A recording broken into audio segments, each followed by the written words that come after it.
अब परमात्मा आगे बता रहे हैं, गीता अध्याय नंबर 15 के श्लोक नंबर 16 और 17 में जो 3 पुरुष बताए, सरपुरुष, अक्षर पुरुष, ये 16वें श्लोक में बता दिया। 17वें में उत्तम पुरुष है तो अन्य परमात्मा इति उदाहरत है, यह लोक तरम अविश्य विवर्ती अवैश्वर।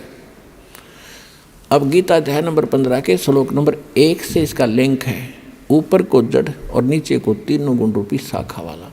ये उल्टा लटका हुआ संसार रूपी वृक्ष है, जिसकी ऊपर को जड़ है वो तो पूर्ण परमात्मा है, और नीचे को तीनों गुण रजगुण ब्रह्मा सदगुण विष्णु तम गुण शिव जी रूपी शाखा है।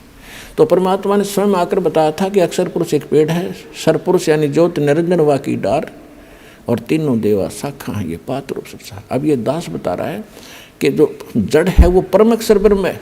गीता अध्याय नंबर 8 के श्लोक नंबर 3 वाला वो परम अक्षर ब्रह्म है। वो परम अक्षर पुरुष कहो, परम अक्षर ब्रह्म कहो। और गीता अध्याय नंबर 15 के श्लोक नंबर अब 17 पर आते हैं, उत्तम पुरुष है तो अन्य परमात्मा इति उदाहरत है, यह लोक तरम अविश्य विवर्ती अवैश्वर।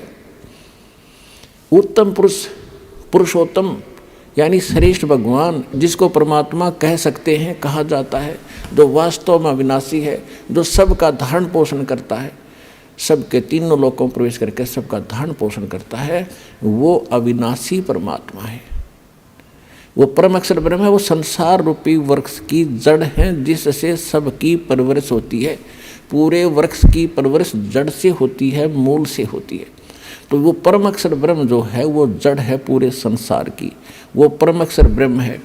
गीता अध्याय नंबर 18 के श्लोक 62 में जिसके विषय में कहा है कि अर्जुन तू सर्वभाव से उस परमेश्वर की शरण में जा, उसकी कृपा से तो परम शांति को और सनातन परम धाम को प्राप्त होगा। तो यहाँ गीता अध्याय नंबर 8 के श्लोक 5 और 7 में गीता ज्ञानदाता ने अपनी विषय बता दिया कि भक्ति भी कर, युद्ध भी कर, जन्म मृत्यु तेरी भी रहेगी, मेरी भी रहेगी। तो गीता ज्ञानदाता के पास वो कंप्लीट कोर्स नहीं है जिससे जन्म मृत्यु उसकी कट सके और उसके उपासक की कट सके, स्पष्ट कर दिया। अब वो कहता है कि उसके लिए तत्वदर्शी संतों ने खोज ले। तो इस विषय में आज तत्वदर्शी संत ये रामपाल दास है, जिला हिसार, हरियाणा।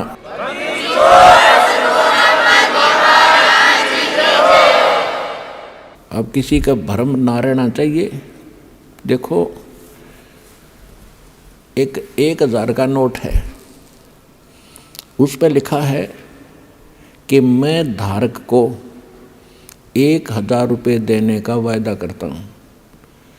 दास पे लिखा नहीं है, दास बोल सकता है कि मैं उपासक को सर्व सुख और पूरा कंप्लीट मोक्ष देने का वायदा करता हूँ जब नियम में रहोगे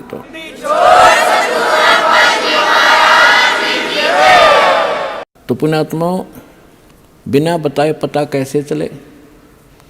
स्वयं परमात्मा थे 120 वर्ष रह के चले गए, हम लाल की पहचान करना जानते नहीं, इस कारण से मार खाते रहे।